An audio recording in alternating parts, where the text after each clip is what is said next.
Hey everyone, so I may have discovered something with hydrofoils that I wanted to share with y'all. I was joined earlier by Ivan and a couple other of my friends. I just wanted to give them a shout out since I lost the footage of me chilling with them from earlier. But anyways, here is what I discovered. Whether or not you watch the other video, if we take our ice shield here, we're just going to casually build out the original design. So this was what I originally had, was something like this.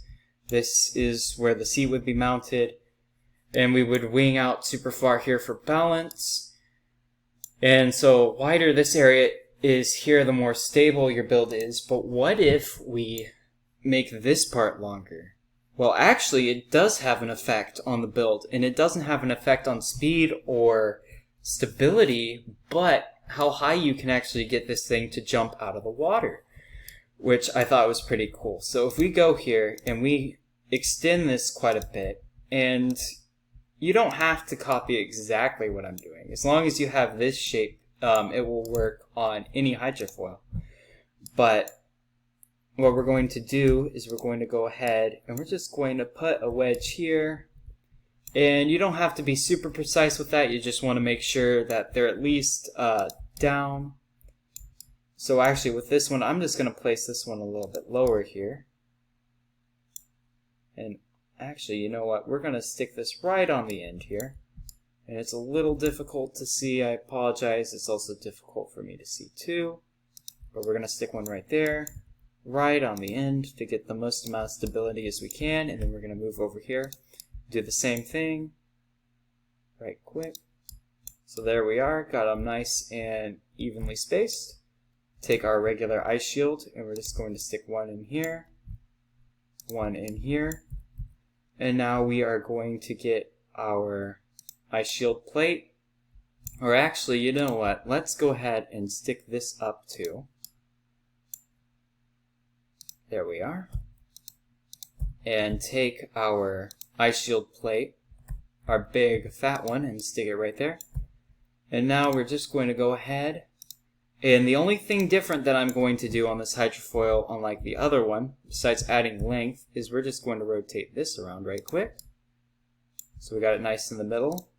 So with that wedge pointing down, we're going to stick a seat on here like that. And so what is this going to do now? As you can see, we turn mostly the same. We pick up out of the water, kind of. Yep, there we go. We go about the same speed, but now, if I hit F, you can see all of a sudden now I'm jumping out of the water.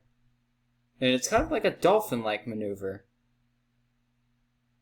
And so what is the benefit of being able to do this movement here? Like, what do we gain from being able to dolphin?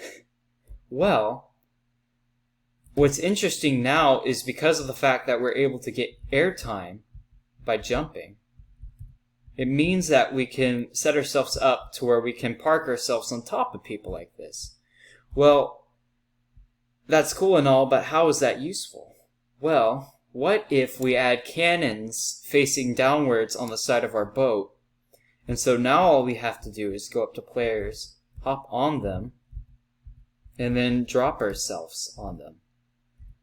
Well, then that gets pretty interesting because now all of a sudden we have this makeshift between a top-down spammer and a boat that can go 60 plus miles an hour in the water and almost up to 80 to 90 in the air, making it a very fast-moving object that costs literally nothing to build, literally just ice and seats.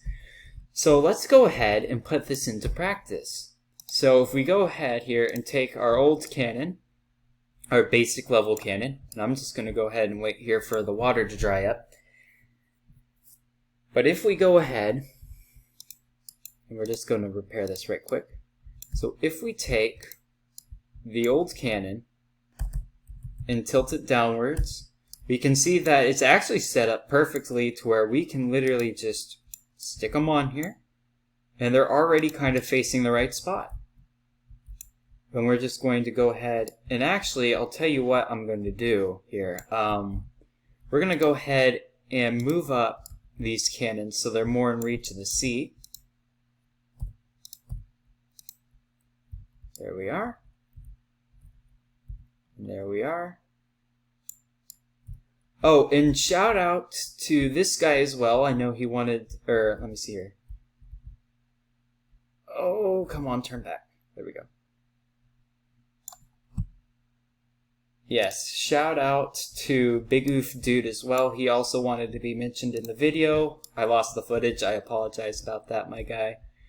But anyways, so we're going to go ahead and add those cannons back. Just stick them a little bit closer here, just so they're in range of our seat so we can operate them from the seat. So we're just going to rotate these around right quick and stick them on here. But Magnus, you might be asking, well, now that we have all these cannons towards the front, it's going to be heavy. We're going to have to do some condensing. And that's right, we are going to have to do some condensing. But actually not that much. All we have to do is, we only need to condense this first ice shield here is what I meant to say.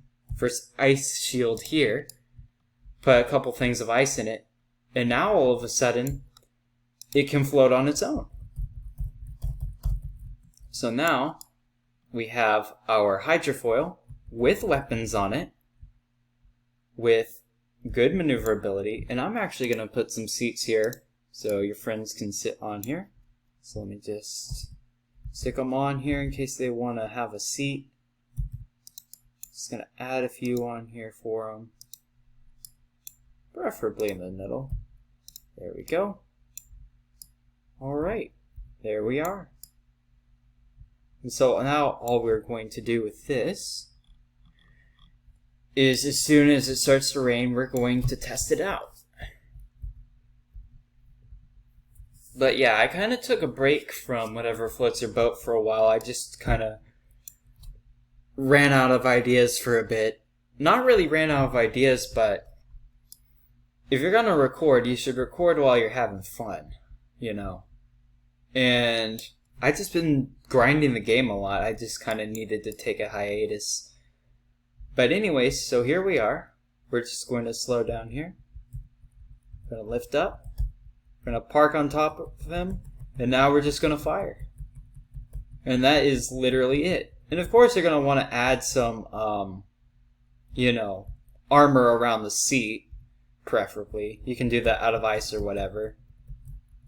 But yeah, all you do is you just park on top of people. And because we're such an awkward shape, it makes it kind of difficult for other players to be able to really attack you. Although if they do land on you, like this guy did, you can just flip upside down and then flip right back. So if you're wondering how I flip myself upside down, all I did is whenever you press F, if you hold S, you'll be able to turtle yourself upside down, which actually can be advantageous for you, especially if you're under heavy fire. You can armor your underside. And then as soon as the firing stops, you can just flip over, go back to how you were before. So yeah, just to demonstrate again, we got a person here. We're just going to casually go up to them, get up a little bit, and start firing down on them. And that's really all there is to it. And then we're being fired at, so all we have to do is just use our hydrofoil speed to get out of there. And he could technically match our speed, but because we're basically, you know, moving so fast, he didn't want to engage us. So now we can just go back to what we were doing before, looking for targets. And we might not be able to really break through this guy's hull too much, but we're going to try to anyway. So we're just going to go over here, pick ourselves up to get over this guy, pick ourselves up again to land on him, start doing some damage. Well, there we go. It's getting kind of a bit laggy, but anyways, that's basically that. I hope that this tutorial will inspire some of y'all to be able to, or inspire y'all to make your own wacky builds. Yeah, I hope this helped y'all out.